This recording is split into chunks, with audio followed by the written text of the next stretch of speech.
I'm going to begin with an assertion that Marty already made and that is pretty common among our community, and that is the humanities are extremely important to not only individual lives and community lives, but the life of this country. And as Marty said, we commonly say that humanities are now more important than ever, but in fact, the humanities really have been important, especially at certain points in our nation's history. And I'm going to reach back to one of those points, which was 1965, when the act was passed that created the National Endowment for the Humanities and the National Endowment for the Arts. And I'm going to take the liberty of just reading a couple of short excerpts from the preamble to that founding legislation, because I think it really reminds us of another time in our history when we were again in a fair amount of turbulence, both culturally and politically, and when we felt like we were to some degree being swamped by technology. And the founders of the two endowments felt it was time to reassert the humanities, and here's what they said in the preamble. The Congress finds and declares the following. The arts and the humanities belong to all the people of the United States. And this is what we like to remember above all in the state humanities councils.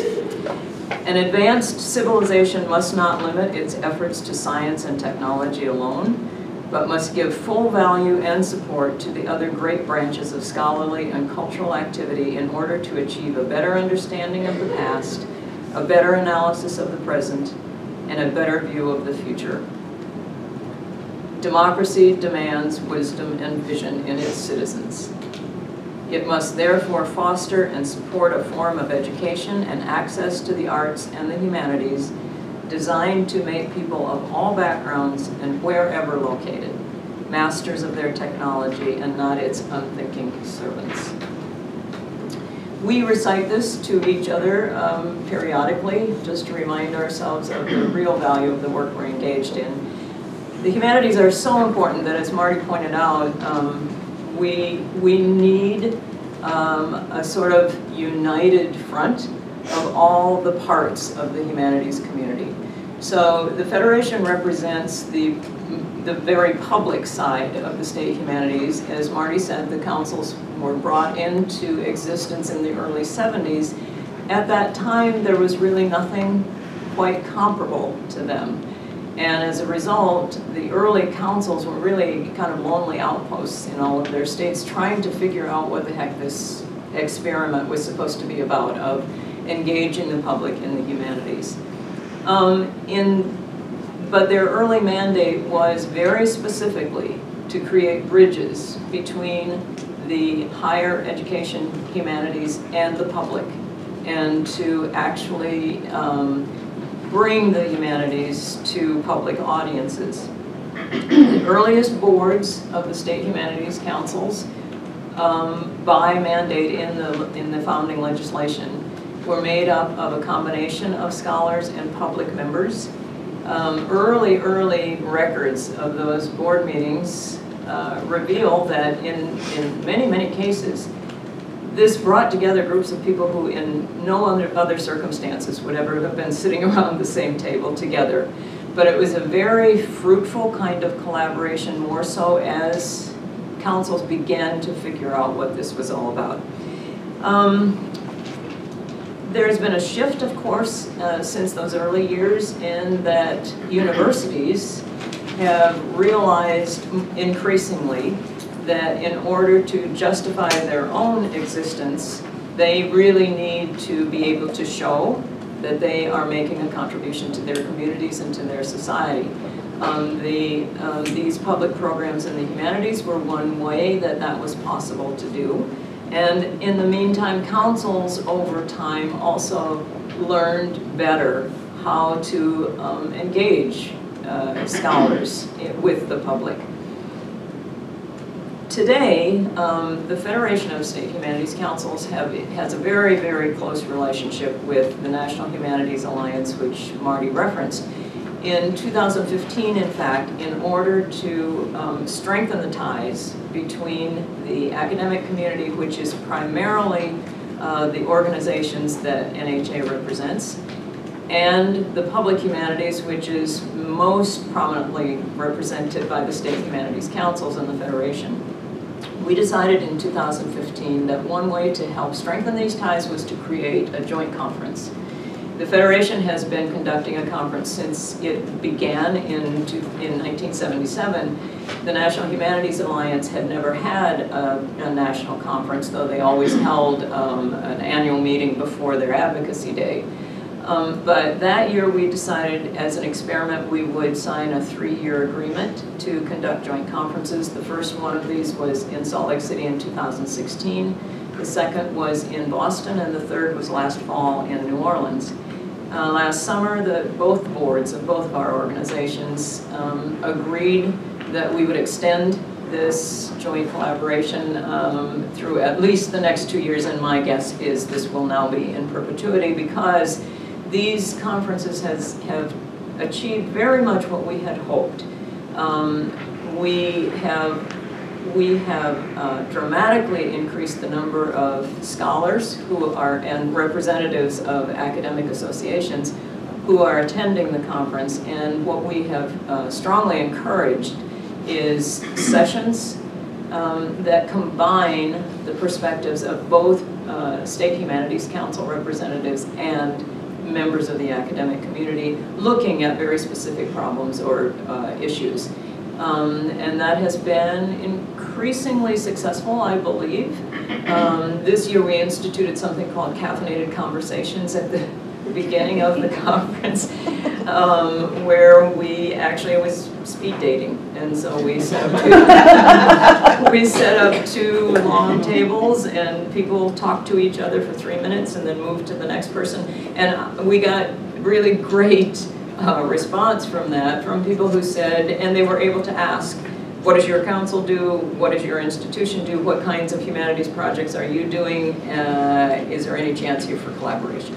So this has been an experiment that we are proud of and that we think will persist and grow. So I want to spend just a few minutes talking a little bit about the evolution of the State Humanities Councils themselves. The early efforts of the State Humanities Councils were focused really on engaging scholars to bring humanities content to public audiences. That took the form sometimes of lectures, most often lectures, sometimes reading and discussion groups. But it was very much, in those early days before people really figured out how to do this, it was very much a delivery system from academics and scholars to public audiences. There was a very special emphasis mandated by the NEH itself, that state councils should focus their efforts on public policy issues in their programs. And they did this because they thought this would be easier to justify to Congress for continued funding. This did, however, lead to some pretty awkward kinds of programming in the beginning because they were trying to get scholars to give lectures on the ethics of oil drilling. There were a lot of areas once the council, the individual councils would establish their public policy theme for that year. They were trying to crowbar scholars into situations that weren't always particularly applicable. Over time, and especially in the last 10 years, the humanities councils are more and more bringing the humanities to the community level. So, and I'm sure this is also where popular culture really lives. It's much more these days, the humanities program is much more about listening to communities, to learn about their concerns and drawing on humanities knowledge and methods to address those concerns. More and more, the scholars who are involved with council programs are participating not necessarily as the authority figure, but rather as citizens on an equal basis with the other participants, but but citizens bringing a very special kind of knowledge to the conversation. One of my friends who is a member of the National Humanities Alliance and the head of a humanities center puts it exactly that way, that the programs work best when scholars come in on an equal basis with the other participants, but as somebody who brings a very useful and particular kind of knowledge. These days, the state humanities councils define the humanities much less through disciplines than through humanities methods and approaches such as reflection, defining the right questions, listening, and conversation. So one of the directions that councils have been going in these past, say, 5 to 10 years is also, in a way, coming back full circle, back around to these public policy issues, but approaching it very differently and calling it something else. But increasingly, councils are seeing their role as really helping communities think through difficult issues. And I would like to talk about just 4 of these and just give an example of where I see councils operating these days. So one of the really vexing issues that I think everybody in this room can probably agree that we need to work on is the whole notion of the divisions within this nation. Marty pointed out a few of them, but they are on so many levels. We find that we actually can't talk to each other about a lot of things. And it's not only politics, but I increasingly hear people say, this is a friend of mine, but we never talk politics. And some friendships have, in fact, fractured altogether. But that's not the only area. I mean, in any number of areas, it's becoming more and more divided.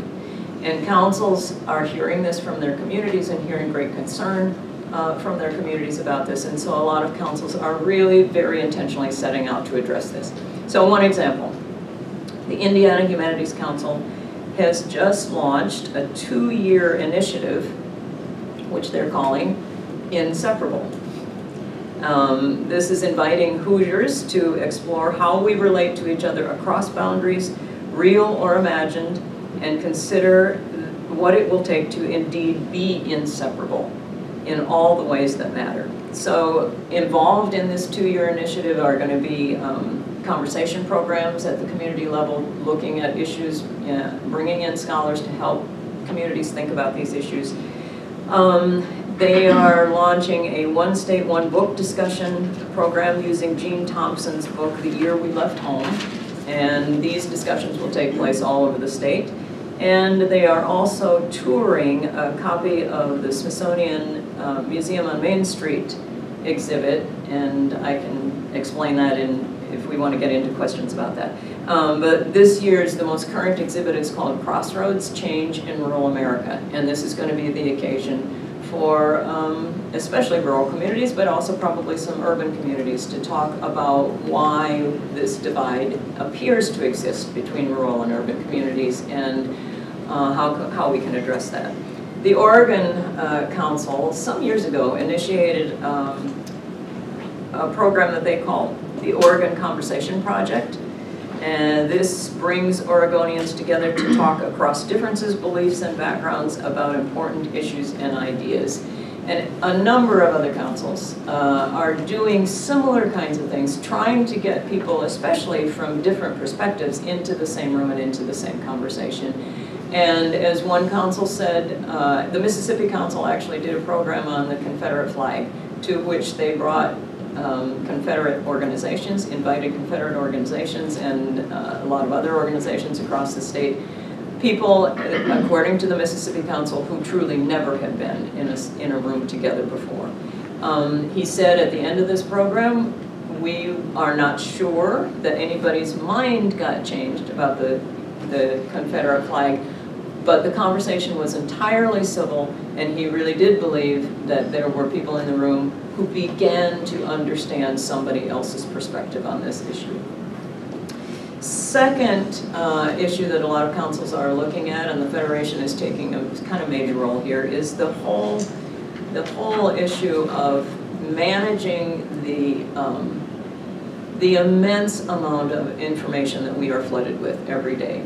How do we sort through this information to make reasoned decisions about our communities and our nation? The Federation was approached a few years ago by the Pulitzer Prizes, who said they were coming up on their 100th anniversary in 2016, and while they wanted to consider this a time when they could do some gala events and celebrate the Pulitzers, they also really wanted to make this an occasion for citizens at the local level to really learn about and come to appreciate the value of the Pulitzer Prizes in highlighting great literature and journalism. So they got money from the Mellon Foundation that was channeled through the Federation to all of the state humanities councils who wished to participate, and they did programs all over their state which engaged Pulitzer Prize winners or Pulitzer Prize winning works. That year programming was so successful that both Pulitzer and the Mellon Foundation said to us, now what are you going to do? And we said, well, as a matter of fact, what we learned through this year is that there was very special interest in programs that talked about the role of journalism in a democratic society. And what we would like to do is another round of programming, this time focusing on that very thing, the role of journalism and the humanities in a democratic society. We called this initiative Democracy and the Informed Citizen. Programs have been going on in that regard over the past year, and we have just applied for a second grant to carry us through another couple of years on this same topic. I'll give you only one example of how one council approached this. The Wisconsin Humanities Council identified 4 communities, Madison, Eau Claire, Milwaukee, and Superior. And in each of those communities formed a planning committee, a local planning committee that consisted of local citizens, local journalists, and local scholars to define an issue that they really wanted to look at for some months. And they held a variety of public programs, usually launched with some kind of public forum. Actually, policies were changed as a result of some of these programs in some of these cities. They looked at issues, the 4 issues that they looked at were water, tensions between the African American community and the police. In Superior, they looked at the issue of living in a news desert. And in Eau Claire, they looked at the issue of poverty. And these conversations are ongoing. They probably will choose another 4 communities in the next round. The third area that councils are really involved with is simply looking at social and cultural challenges. And in this area, the New Hampshire Council has a series that they call The Elephant in the Room, which is a series of discussions usually based on texts of some sort and facilitated conversations that look at issues nobody really wants to talk about. Within this and with other councils, some of the issues that councils have been taking on are the opioid crisis, racial inequality, immigration, and building programs around these in a number of ways. And finally, the 4th area that I want to mention is the state of civics education and the kind of appalling lack of knowledge, not just on the part of K-12 students, but adults as well, about actually how our system of government runs. We are coming up in 2026, as many of you probably know, we're coming up on the 250th anniversary of the Declaration of Independence. And the Federation and the state councils are in conversation with the National Endowment for the Humanities about how we might commemorate this anniversary, and one of the ways that we are looking at seriously is to figure out some way to increase literacy around the area of civics. So that's a very quick kind of run through of what councils are thinking about and how they have sort of evolved over these recent years and how this experiment is working out. Thank you.